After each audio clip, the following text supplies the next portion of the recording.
നമ്മെ കൈപിടിച്ച് നടത്തിയ പി.എൻ. പണിക്കരുടെ ചരമദിനം. വായിച്ചു വളരുക, ചിന്തിച്ച് വിവേകം നേടുക എന്ന മുദ്രാവാക്യത്തിലൂടെ കേരളത്തെ വായനയുടെ ലോകത്തേക്ക് ഉയർത്തിയ വലിയ ഒരു മനുഷ്യനാണ് അദ്ദേഹം. മാർച്ച് 1 ആലപ്പുഴ ജില്ലയിലെ ഇളംപേരൂരിൽ ജനിച്ചു. അദ്ദേഹത്തിന്റെ മുഴുവൻ പേര് പൊതുവായ നാരായണ പണിക്കർ എന്നാണ്.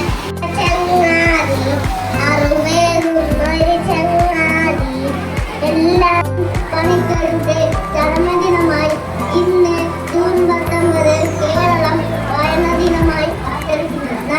ആവണിപ്പാടം കുളിച്ചു നോക്കി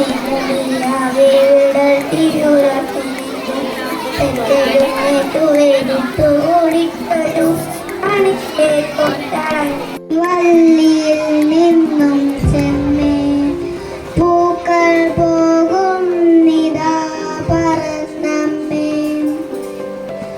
എത്തി നിനക്കുണ്ണി ചൊല്ലാം നൽപൂമ്പാത്തകളല്ലേ ഇതെല്ലാം.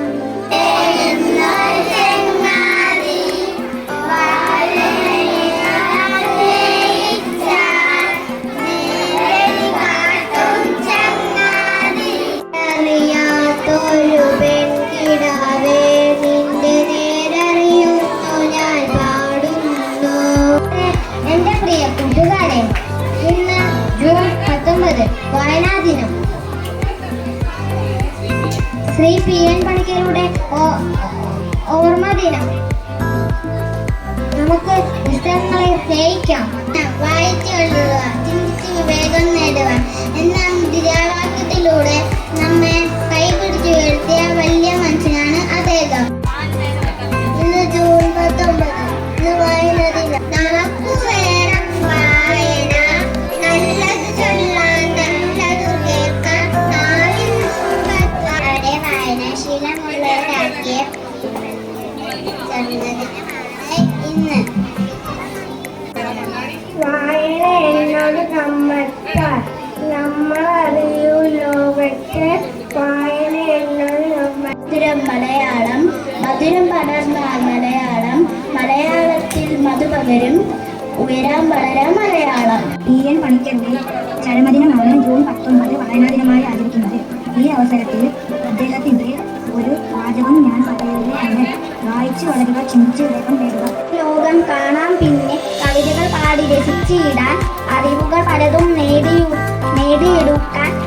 അറിവേകുന്നൊരു ചങ്ങാതി, പുസ്തകം എന്നൊരു ചങ്ങാതി, അറിവേകുന്നൊരു ചങ്ങാതി വായനയാണ്.